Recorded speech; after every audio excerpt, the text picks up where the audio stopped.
ये सत्य बात है कि गरीबी में, दुख में कोई किसी का नहीं होता। जब ऐसा समय है, जब आप पर कोई विपत्ति है, कोई आपत्ति है, कोई जरूरत है आपको, अगर ऐसे समय में कोई व्यक्ति आपके साथ खड़ा है तो समझना वही आपका अपना है। बाकी सुख में तो तमाम लोग खड़े हो जाते हैं। जब आप ऊंचाइयों की तरफ होते हैं तब तो दूर के रिश्तेदार भी कह देते हैं ये मेरा सगा भाई है। लेकिन जब मुश्किल है, समस्या है, जरूरत है, तो कई बार अपने ही लोग दूर दिखाई देते हैं खड़े।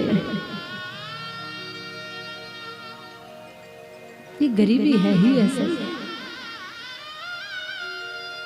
अनुभव किया होगा आपने, असली रिश्तों की, असली संबंधों की तभी पता चलती है।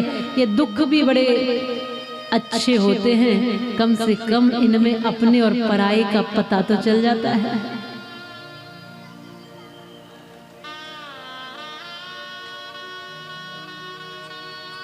पता तो चलता है। धीरज धर्म मित्र और नारी, आफत काल परखिए चारी। अपने धैर्य की परीक्षा भी मुश्किल में ही होती है, धर्म की परीक्षा भी तभी होती है, मित्र की परीक्षा भी तभी होती है, और स्त्री नारी की परीक्षा माने पत्नी का भी ऐसे समय में पता चलता है जब पति मुश्किल में है और उस समय में वो साथ खड़ी हुई है, तो समझना कि ये धर्म पत्नी है। और पति का भी तब पता चलता है जब पत्नी बीमार है, अस्वस्थ है, तब उस समय में उसके साथ खड़ा हुआ है, समझना कि यह आखिरी तक साथ निभाएगा। रिश्तों की परख भी ऐसे ही समय पर होती है। ये वक्त, ये समय, ये अभाव, ये दुख, ये गरीबी, ये मुश्किलें आपको बहुत कुछ सिखा के जाती हैं अगर सीखना चाहो तो। इनसे बड़ी पाठशाला कहीं नहीं मिलेगी आपको। ये दुनिया बहुत कुछ सिखाती है आपको, ये समय चक्र बहुत कुछ सिखा देता है। जो अपने वक्त से नहीं सीखता उसको कोई गुरु नहीं सिखा सकता, जो अपने समय से नहीं सीखता उसको कोई नहीं सिखा सकता, और जो दुनिया के तौर तरीकों से, रिश्तों से, समय अनुसार अपनी परिस्थितियों से नहीं सीखता है, उसको सिखाने वाला कोई पैदा नहीं हुआ आज तक। ये दुनिया हर समय पर परीक्षा लेती है। मैंने 4 लाइनें लिखी थी, ये दुनिया हर समय पर परीक्षा लेती है। साथ मांगो तो सलाह देती है, साथ नहीं देती, केवल सलाह देती। सलाहकारों की कमी थोड़ी है। आप कहो कि भैया कथा करनी है तो बता देंगे आपको कि देखो यहाँ पांडाल लगा दो, यहाँ पर मंच लगा दो, इतना पैसा यहाँ लगा दो, उतना वहां लगा दो। और फिर आप कहो कि दान कितना दे रहे हो, चंदा कितना दे रहे हो, बोले लगा दो जो तुम्हारे पास हो। सलाह देने के लिए तमाम लोग मुफ्त में सलाह देने के लिए सलाहकार तैयार हो जाते हैं, लेकिन साथ देने की बारी आती है तो दूर दूर दिखाई देते हैं, साथ नहीं देते। ये दुनिया हर समय पर परीक्षा लेती है, साथ मांगो तो सलाह देती है, और किताबें न सिखा पाई जिंदगी भर में तुम्हें, ये दुनिया उसे पल भर में सिखा देती है। जो व्यक्ति अपनी परिस्थितियों से सीखता है वही सही सही सीखता है। जो व्यक्ति अपने कमजोर वक्त से सीखता है वही सही सही सीखता है। बड़े मौके मिलते हैं आपको जीवन में समझने के और सीखने के।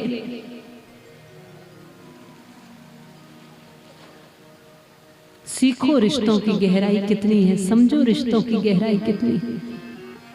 आज सुशीला वह 4 मुट्ठी टूटे बिल्कुल चावल लेकर अपने पति को देती हैं, फटे से चिथड़े में लपेट करके। एक कोई उन चावलों को रखने के लिए भी कुछ व्यवस्था नहीं है, तो चिथड़ा पड़ा था, बस उसी फटे से चिथड़े में लपेट कर दे दिए है।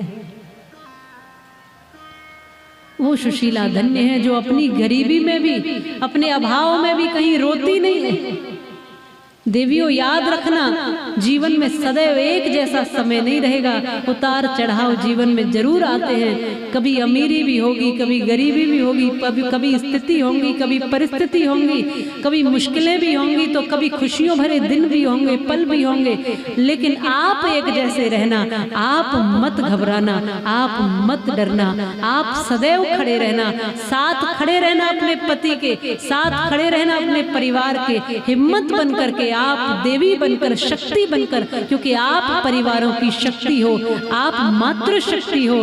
शक्ति आपके पीछे उद्बोधन आता है, इसलिए आप कमजोर न पड़ना और विपरीत परिस्थिति में अपने रिश्तों को कमजोर मत करना।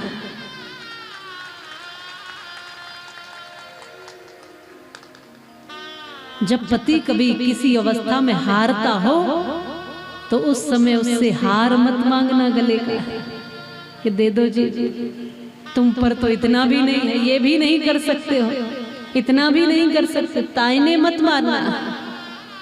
अगर कभी ऐसी परिस्थिति में हो तो उसकी शक्ति बनकर खड़े हो जाना। तुम तो स्वयं साक्षात लक्ष्मी हो, तुम्हें आभूषणों की आवश्यकता भी नहीं है, याद रखना। तुम तो साक्षात शुभता हो, साक्षात देवी हो, साक्षात शोभा हो, श्री हो, लक्ष्मी हो, देवी हो, भगवती हो।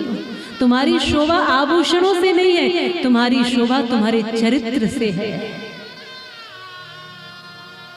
तुम वो हो जिसने अपने पति में ही परमेश्वर का दर्शन करके अपने आप को सौभाग्यशाली बना लिया। तुम वो हो जो तमाम व्रत और उपवासों को धारण करके सबकी मंगल प्रार्थनाएं कर लेती हो और सबको लंबा जीवन दे देती हो।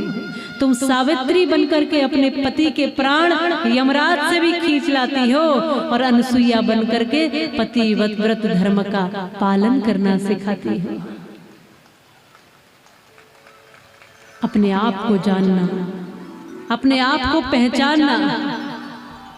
यहाँ सुशीला बहुत विनम्र है, बहुत नम्र है, लेकिन सुदामा भी बड़े स्वाभिमानी, बड़े सहज। जोड़ी को बिल्कुल वैसा ही होना पड़ेगा, एक जैसा।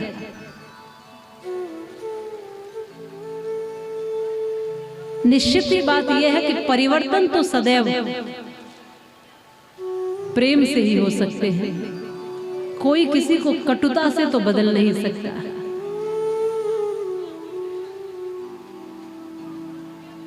जितने भर भी यहाँ लोग बैठे हैं, मैं आपसे निवेदन यह करना चाहूंगी कि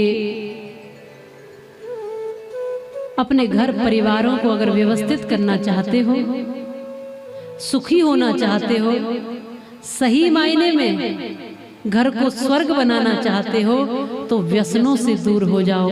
ये शराब, सिगरेट, बीड़ी, तंबाकू, गुटखा, इन मांसाहार, अंडा इत्यादि, इन सब से दूर हो करके सात्विक बनिए, सद्विचार धारण करिए और सही सही आचरण करिए, ठीक ठीक आचरण करिए।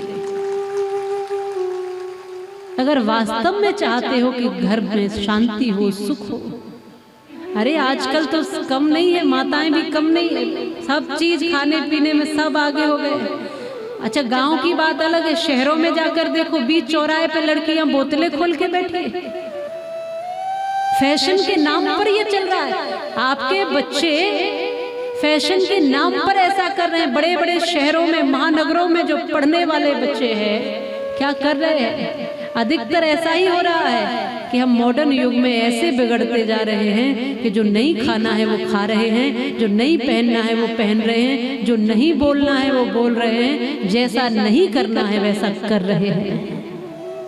चार माताएं एक जगह जाकर बैठ जाएं, फिर देखो इनकी चर्चा ऐसा सत्संग करती है कि पूरे मोहल्ले की बहू, सास, उसकी बहू ऐसी, उसकी सास ऐसी, उसकी यहाँ ये, उसकी वहाँ वो, पूरा करके और बाद में कहते हैं हमारी आदत नहीं है किसी की बुराई करने की।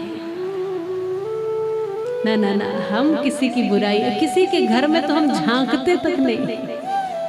तो 1 घंटे से कीर्तन कर रही थी और कई बार तो मैंने देखा है माताएं आजकल मंडली बनाकर कीर्तन करती हैं और कीर्तन में भी बुराई चुगली करने लग जाती है। ऐसा कीर्तन होता है।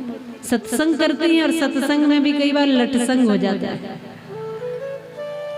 तो ये सब चीजें जो छोटी छोटी बुराई हमारे जीवन में ये छूटेंगी, तब जाकर कुछ न कुछ धारण होगा। जब ये छोटी छोटी कमियां नहीं निकल रही, आदतें नहीं निकल रही, तो भगवान का दर्शन कहाँ, कल्याण कहाँ? ये तो बहुत ऊंची स्थिति है। इस स्थिति को पाने के लिए पहले शरीर की स्थिति तो मजबूत हो जाए, मन और आत्मा की स्थिति तो बाद का विषय है। तो आज जिन जिन को देखो, मंच पर कई बार हम बुलाते हैं, मंच पर आने में कुछ लोग झिझकते हैं कि हमारे बारे में पता नहीं है, तो पता चल जाएगा दूसरों को भी कैसे मंच पर आए कि देखो जी ये भी पीते हैं, ये भी खाते हैं। तो अपनी अपनी जगह पर बैठे बैठे ही मन से संकल्प ले लेना कि हम यह व्यसन छोड़ते हैं। और तुम निश्चित ही बात मानना, एक बुराई भी छोड़कर गए तो भगवान तुम्हारे भीतर 10 अच्छाई भरेगा और न जाने कितने भंडारे भरेगा, तुम भी सोच नहीं सकते।